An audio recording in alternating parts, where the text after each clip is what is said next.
Olá, boa noite. Eu me chamo Caio Felipe Amorim. Eu sou acadêmico da turma de Direito 2019 da Unifap. E estou apresentando hoje, juntamente com o colega Leonan França Negrão, um trabalho que vai servir como avaliação para a disciplina de Direito da Informática, de orientação do professor Raul Galage. E hoje estaremos falando sobre a videoconferência usada no âmbito do processo penal e, mais especificamente, no interrogatório do réu. Nós vamos falar um pouco sobre as implicações disso, vamos falar como a problemática da pandemia de coronavírus afetou em cheio essas relações, esses atos processuais. Vamos passar um pouco assim pela parte do trabalho, dos trabalhos do Poder Judiciário, né? É importante falar porque essas coisas estão relacionadas, mas o tema de videoconferência, na verdade, é anterior, bem anterior, na verdade, à pandemia de coronavírus, né? Aparece com a Lei 11.900 de 2008 e tem a justificativa de segurança das partes, segurança do processo em si, pensando também na questão do crime organizado, em como um transporte do réu preso poderia trazer riscos à sociedade e riscos ao processo. Então, nós temos essa questão da videoconferência surgindo em 2008 com a Lei 11.900. Bem, é importante falar, né, de Covid, de crise sanitária, e não tem como não citar que a pandemia de coronavírus teve uma repercussão tanto ambiental quanto econômica e na organização da vida em sociedade. Então, nós vamos falar um pouco sobre a influência da Covid, como o Conselho Nacional de Justiça agiu, respondeu aos protocolos, à calamidade pública na época, e vamos falar também sobre o direito francês, vamos falar sobre jurisprudência francesa, doutrina francesa. Trouxemos alguns pontos em que podemos comparar com o paradigma brasileiro. E tudo isso com um enfoque naquilo que concerne a como a videoconferência, o uso da videoconferência dentro do judiciário, e mais especificamente no processo penal, no interrogatório do réu, que é um procedimento de suma importância, né, para a defesa, como o meio, tornando-se por telecomunicações, por videoconferência ou por outro meio que permita essa comunicação ao mesmo tempo entre as partes, que não presencial, pode influenciar no alcance ou como isso ofende o princípio da ampla defesa, do contraditório. E ampla defesa, a gente se propõe a tratar de ampla defesa no sentido de autodefesa. Porque para nós, para mim, para o Leonan, essa análise, não vimos que o dispositivo em si ele ofende o princípio da defesa técnica. Mas nós vamos questionar aqui se esta mudança nos meios de comunicação, essa mudança no judiciário pode afetar a autodefesa e o contraditório, mais especificamente o contraditório substancial, né, que é um tema relevante, já que o contraditório substancial ele não trata apenas de contraditório formal, que é realmente dar oportunidade à parte, mas questionar também se o juiz ele está ouvindo a parte falando, se a parte tem esse poder de convencer, se é dado a parte, no caso, a parte ré, o acusado, se é dado a este sujeito a oportunidade real, de fato, de convencer e de contraditar.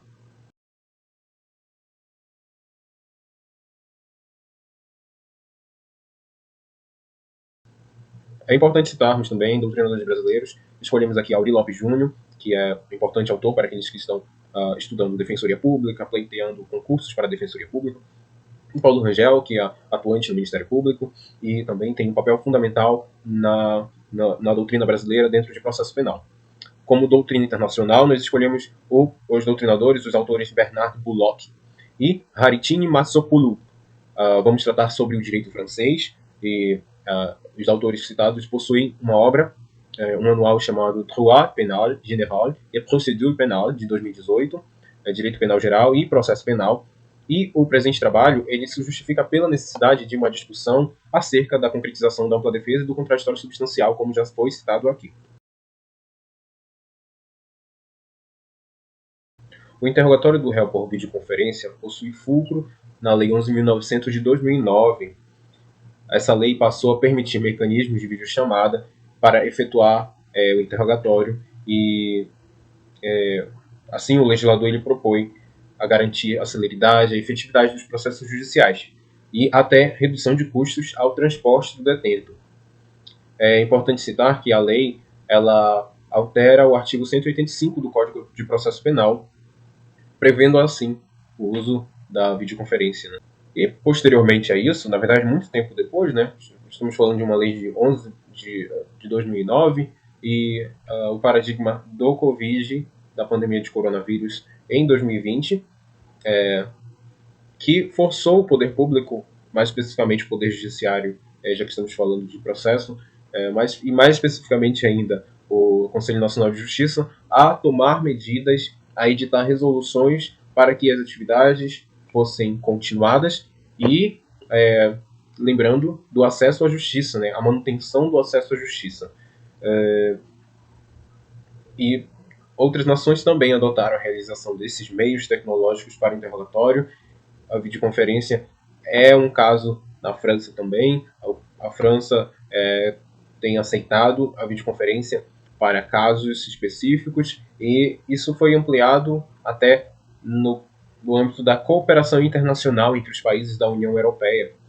E isso é muito anterior a 2009, que é o nosso marco legal, e muito anterior à Covid-19, consequentemente. Estamos falando de anos 2000, inícios dos anos 2000, quando você tem a convenção e que vai ser tratado mais à frente.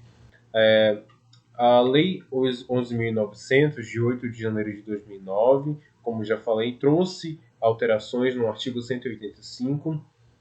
Para Auri Lopes Júnior, agora falando de doutrinador, o interrogatório é o principal instrumento de defesa do réu.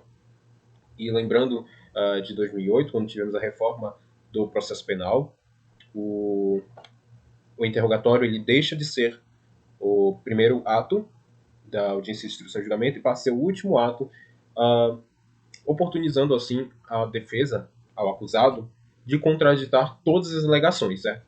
Então, com isso, nós podemos ver a concretização do princípio do contraditório. E, além disso, também é importante dizer que o interrogatório ele alcança o direito de silêncio, graças à ampla defesa garantida no inciso 55 do artigo 5º da Constituição Federal. A ampla defesa alcança o direito de silêncio. E isso está, inclusive, no inciso 58. É a materialização do contraditório. Agora vamos para a análise do Código de Processo Penal com a alteração trazida pela lei em questão. O artigo 185 ele ganha uma nova redação. O parágrafo 1º diz assim: o interrogatório do réu preso será realizado em sala própria, no estabelecimento em que estiver recolhido, desde que estejam garantidas a segurança do juiz, do membro do Ministério Público e dos auxiliares, bem como a presença do defensor e a publicidade do ato. Aqui nós estamos falando de um réu preso. Não há que se falar em réu solto para interrogatório por videoconferência. Lembrando que o interrogatório por videoconferência se justifica em necessidade de segurança, em saúde do réu e até mesmo custos. Mas a gente não vai ver a parte de custos na lei. É interessante pegarmos o texto legal, que vai ser colocado aqui na tela, mas vamos ao artigo 185 do Código Processo Penal, que diz: o acusado que comparecer perante a autoridade judiciária no curso do processo penal será qualificado e interrogado na presença do seu defensor. Defensor esse que estará no tribunal juntamente com o juiz, juntamente com o Ministério Público, sendo garantida a segurança deles no tribunal, enquanto o réu estará em uma sala própria, que vai ter todo o aparato tecnológico para o acompanhamento do interrogatório, e a gente vê mais à frente, no parágrafo 4º do mesmo artigo, que ele também vai poder acompanhar alguns atos processuais. O interrogatório do réu será realizado em sala própria, já vimos essa parte, e é importante isso, o juiz ele deve decidir fundamentadamente. Esse interrogatório por videoconferência vai ser realizado de ofício ou a requerimento das partes, e o juiz deve intimar as partes com no mínimo 10 dias de antecedência para a realização do interrogatório, é o que diz o parágrafo 3º do artigo 185. Mas, voltando ao parágrafo 2º, a gente vê as finalidades que o legislador impôs para que fosse realizada o interrogatório por videoconferência, devendo atender pelo menos a uma dessas finalidades. No inciso 1, nós vemos que o critério de prevenção do risco à segurança pública. O legislador fala de fundada suspeita e de organização criminosa, ou de fuga durante o deslocamento. O inciso 2º, ou o inciso 2, trata de viabilizar a participação do réu quando haja relevante dificuldade para seu comparecimento. O inciso 3 trata de impedir a influência do réu no ânimo de testemunho da vítima, quando não for possível o depoimento destas por videoconferência nos termos do artigo 217 do CPP. E, por fim, o último critério, se responder a gravíssima questão de ordem pública. Nós vemos mais à frente, com o doutrinador, o autor Aury Lopes Júnior ainda, que o legislador, ele está tecendo uma crítica, que o legislador foi infeliz em escolher conceitos indefinidos, como fundada suspeita, relevante dificuldade, gravíssima questão, e que isso abriria margem para o arbítrio do juízo e também para o decisionismo. Bem, a pandemia de coronavírus afetou demais o Poder Judiciário brasileiro, não só o Poder Judiciário, mas todos os poderes da República. Como estamos falando de processo penal, vamos nos ater ao Poder Judiciário e no que tange ao interrogatório como um ato processual, objeto deste trabalho. Cabe dizer que o CNJ, que é um órgão do Judiciário brasileiro, órgão este que não possui poder de julgar, não possui jurisdição, ou seja, não é capaz de ser um terceiro a julgar lides. Ele foi criado em 2004 com o objetivo de administrar, de promover a eficiência, de promover a transparência, a qualidade do sistema judiciário do Brasil. E o CNJ ele atua como órgão de controle administrativo e financeiro. O CNJ ele tem uma composição mista, composto por membros do STF, membros do Ministério Público, da Advocacia, e também tem cidadãos indicados pela sociedade civil. E tem uma atuação fundamental para promover melhorias e garantir, como eu já falei, transparência e eficiência. As resoluções do CNJ são um meio para alcançar um objetivo e trazer à tona diretrizes, trazer normas que vão ser seguidas pelo Poder Judiciário brasileiro. E essas resoluções elas são instrumentos de regulamentação, buscam padronizar procedimentos, promover eficiência. Então, nós temos resoluções durante o período de pandemia do coronavírus que vieram, na situação de emergência, garantir o papel do Poder Judiciário, a continuidade do Poder Judiciário, o acesso à justiça. E como resoluções aqui importantes ao tema, em março de 2020, nós tivemos a Lei 13.979, que trouxe diretrizes medidas para o enfrentamento da Covid-19 e que foi editada pelo CNJ, que foi complementada pelo CNJ com a Resolução 313. Foi essa resolução que inaugurou todo o chamado teletrabalho no âmbito do judiciário brasileiro. Trouxe o plantão extraordinário, essa figura que funciona como um padrão a ser seguido em todo o judiciário. O plantão extraordinário traz uma estrutura de trabalho que é idêntica ao horário do expediente forense regular, dos tribunais, no caso. No entanto, em home office, o regramento ele teria validade de até 30 de abril de 2020, só que foi prorrogada pela Resolução 304 para maio, né? Eu vou ler o teor do artigo 1º, que diz, da Resolução 314, desculpa, eu falei 304. Fica prorrogado para o dia 15 de maio o prazo de vigência da Resolução 313. Então, só em setembro de 2020 a gente vai ver a figura da videoconferência sendo difundida a nível de processo civil e processo penal. Nós temos com a Resolução 337 que o Conselho Nacional de Justiça determina que os tribunais escolham seus sistemas de videoconferência E essa atribuição de escolher o sistema de videoconferência decorre da autonomia de cada tribunal, essa autonomia constitucional.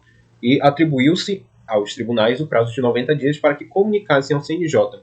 Se você for ver os critérios trazidos pela resolução de número 337, tem vários critérios quanto à imagem, quanto às ferramentas da plataforma que será usada, sobre segurança.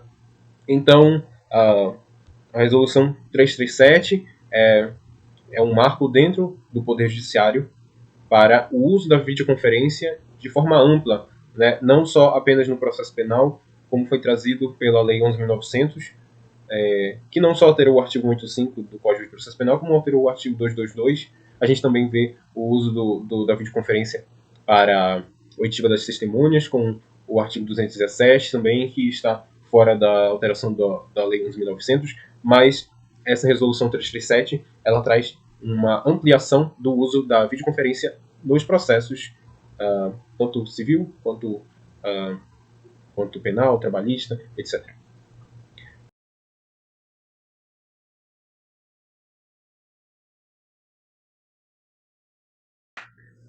Bem, cabe agora falar de direito comparado, e o país escolhido foi a França. Os primeiros resquícios de videoconferência a gente observa lá nos anos 2000, 2001, tanto no âmbito interno da França quanto em âmbito de União Europeia. Nós tivemos a Convenção Europeia de 29 de maio de 2000, que é relativa à cooperação judiciária internacional entre países do bloco, e foi complementado por um protocolo do dia 16 de outubro de 2001.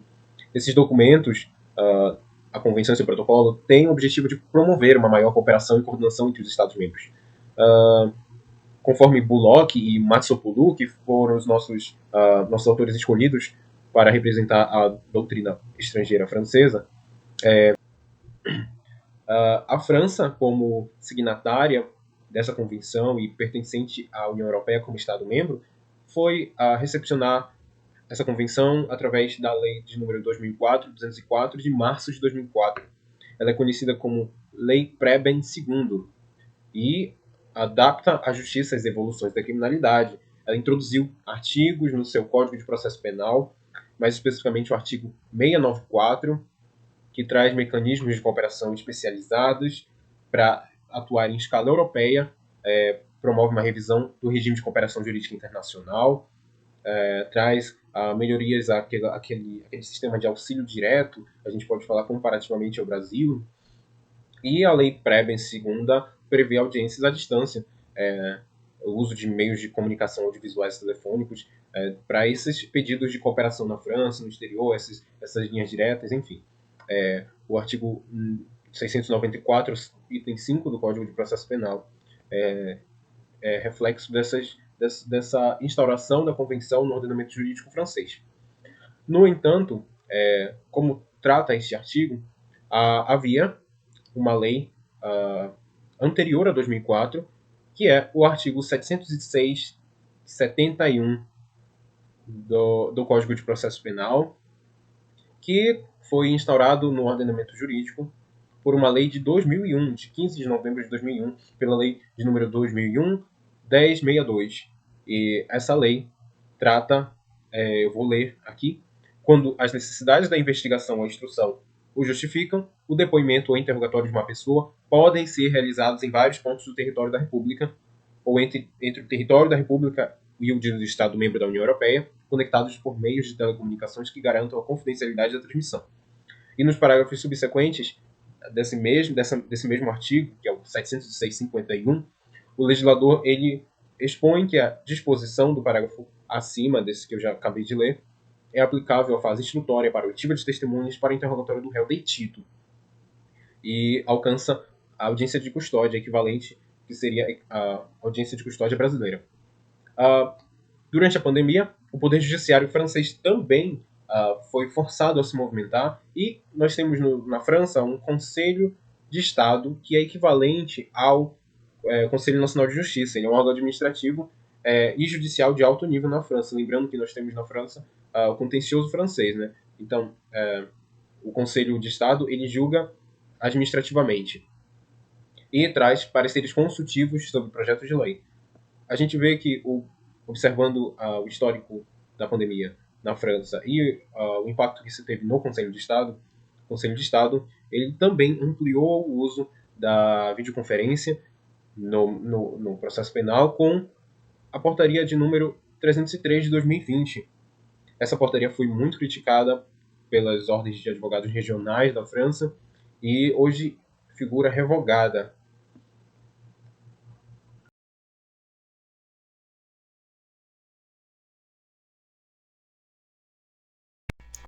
Bom dia, me chamo Leonel França Negrão e eu tratarei da jurisprudência concernente ao tema do interrogatório por videoconferência no direito processual penal brasileiro. Primeiramente, deve-se esclarecer que, embora a temática tenha sido introduzida formalmente através da Lei 11.900 de 2009, os debates pertinentes à utilização desse recurso na instrução de processos criminais é anterior a esta lei. No âmbito dos tribunais regionais e estaduais, comentava-se a respeito da possibilidade de se utilizá-lo sem prejudicar princípios basilares do direito penal, como o princípio da ampla defesa e do contraditório. Muitas vezes esses discursos eram baseados no quão dispendiosos eram os processos com a instrução presencial, com o translado do preso, com os recursos de segurança que eram necessários, e com a conveniência que seria estabelecida ao se utilizar de um recurso tecnológico. A primeira jurisprudência que trouxemos trata justamente dessa temática. No HC 99/609 de São Paulo, de autoria do ministro Ricardo Lewandowski, aborda essa questão de trazer o julgamento, o caso que foi realizado a audiência de interrogatório, instrução e julgamento na modalidade telepresencial. Essa decisão foi determinada baseada no provimento COJA 75/2007 da Corregedoria Geral da Justiça Federal da Terceira Região, que permitiu provisoriamente que fosse realizado audiências na instrução, desde o interrogatório até a leitura de sentença para réus custodiados em presídios que estivessem conectados ao sistema. Nessa decisão, foi estabelecido que há uma inconstitucionalidade formal na realização de interrogatório por videoconferência baseado na legislação estadual ou em provimento de tribunal, visto que é competência privativa da União legislar sobre matéria processual penal, tendo em vista o artigo 22, inciso 1º da Constituição Federal. Dessa forma, no julgado em questão foram considerados nulos o interrogatório e todos os atos subsequentes. Para fins de análise da jurisprudência estadual, coletamos o julgado do Tribunal de Justiça do Amapá com a finalidade de determinar qual o posicionamento do tribunal local referente à temática da utilização da videoconferência como recurso para a coleta do interrogatório do réu.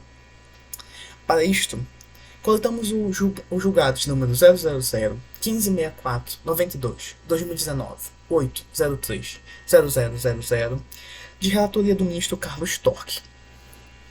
Nesse caso, houve-se uma insurgência da Defensoria Pública contra a fundamentação do magistrado de primeiro grau, o qual, em sua decisão, designou o interrogatório do réu por videoconferência, baseando-se nos seguintes pontos: nas inúmeras dificuldades na apresentação de detentos em audiência, evitar o deslocamento dos acusados até o fórum, bem como de todo o efetivo policial para a realização da escolta, o que gera um investimento de alta monta para o Estado, o reduzido efetivo policial deste fórum, que possa garantir a segurança dos funcionários e do público em geral, o fato de que, por diversas vezes, os estabelecimentos prisionais deixam de apresentar os detentos, justamente por não haver viatura ou escolta disponível, o que gera redesignação das audiências e atraso no andamento processual. No caso, a Defensoria Pública considerou como ilegal, pois essa fundamentação não estaria elencada no artigo 185, parágrafo 2º, nas possibilidades que seria possível, de fato, determinar a videoconferência para coletar o interrogatório do réu. No entanto, o posicionamento do Tribunal de Justiça do Amapá foi no sentido de reiterar o posicionamento do próprio STJ, o qual considera que uma motivação baseada na desburocratização, agilização e economia de justiça, assim como evitar a delonga na prestação jurisdicional, E nos casos em que o executivo possui dificuldades em apresentar o réu, configura uma motivação idônea o suficiente para que seja permitido, nesses casos, a videoconferência como recurso. No entanto, frisa-se o posicionamento do voto vencido do desembargador João Lages, que argumenta que não deveria constituir motivação suficiente nesses casos, pois não está elencado no artigo 185. Então, nesse caso, haveria uma ofensa ao princípio do devido processo legal, pois o magistrado está usurpando do legislador o seu papel, determinando em quais momentos, em qual motivação seria possível de fato realizar a videoconferência.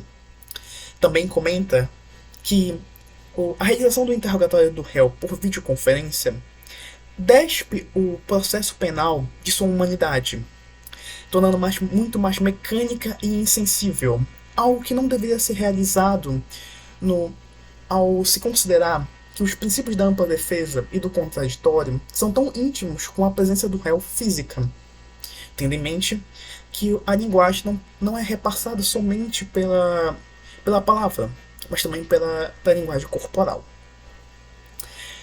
Dessa forma, o julgado, embora reitere o posicionamento da STJ, também destaca as principais críticas que são apresentadas à utilização imoderada da videoconferência no processo penal.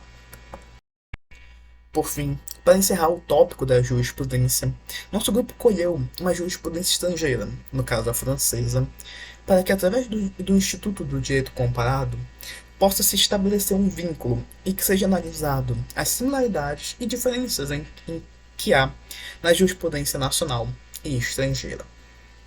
Para isso, coletamos o processo de número 13.81862 da Corte de Cassação, Câmara Criminal, de 18 de junho de 2014, o qual foi declarado em sua decisão que, para haver um julgamento justo em que seja utilizado da videoconferência, deve-se estabelecer uma comunicação em que não haja obstáculos técnicos e que o réu possa se comunicar livremente e com uma boa confidencialidade com o seu defensor e que ele possa acompanhar o processo de maneira integral, podendo ser ouvido no momento em que precisar. Ao fundamentar essa decisão, foi-se utilizado um outro processo da Corte de Direitos Humanos Europeia, chamada Stanowiski v. Rússia. No processo em questão, no seu grau recursal, o réu foi julgado de maneira telepresencial, através da videoconferência, e que foi concedido a ele um tempo de 15 minutos para se comunicar com seu defensor. No entanto, na decisão foi constatado que houve uma violação de seus direitos, pois o tempo conferido foi insuficiente para se determinar uma linha de defesa e para se estar a par dos acontecimentos do caso, e também que o aparelho que foi utilizado para se realizar a videoconferência foi comprado e instalado pelo Estado, gerando um receio do réu em estabelecer uma comunicação nesse caso, pois poderia não ser completamente confidencial, como deveria. Dessa forma, nós podemos identificar que na jurisprudência francesa, de maneira similar à nossa pátria, encontra-se uma preocupação com a efetividade dos princípios da contraditória e da ampla defesa, ao se utilizar da videoconferência, e que esses princípios correm risco de ofensa caso não sejam atentados ao devido processo legal, ao devido sentido do processo. Por fim, nos encaminhando para o final deste trabalho, teceremos alguns comentários que constatamos ao confeccionar o trabalho escrito, o vídeo e a pesquisa com coleta de informações que basearam nesses trabalhos. Primeiramente, deve-se destacar a diferença que existe entre o princípio da ampla defesa e do contraditório, ambos usados muito comumente como sinônimos. A ampla defesa abrange tanto a defesa técnica quanto a autodefesa, e embora não seja a presunção desse trabalho aferir a ofensa à defesa técnica, que utilização da videoconferência pode causar, podemos constatar que a autodefesa resta prejudicada, principalmente ao considerarmos a constante busca pela segurança da informação e a segurança no trânsito de informações digitais. Principalmente em um contexto em que é utilizado termos vagos demais em branco no processo penal, que é o rol de possibilidades da utilização da videoconferência na prática. Também devemos comentar a respeito do princípio do contraditório, este que se subdivide em contraditório formal e substancial, com destaque para o substancial, pois é através deste que o réu pode efetivamente participar do processo, que ele pode apresentar seus argumentos, que ele pode convencer as partes e aprovar o seu lado dos acontecimentos. Ao contrário do contraditório formal, que apenas dá importância à ciência das comunicações dos atos processuais, é através do substancial que garante que as partes tenham real poder de influenciar na decisão. E quando utilizamos de um recurso como a videoconferência, é difícil de determinar o quanto o contraditório substancial está sendo respeitado, pois isso depende muito da atenção do juiz em garantir que o réu esteja sendo incluído no debate, que ele possa de fato participar. É assim que encerramos nossa apresentação. Eu gostaria de agradecer ao professor, lecionador da matéria, e todas as informações que nós coletamos estarão disponíveis no trabalho escrito. Muito obrigado pela atenção.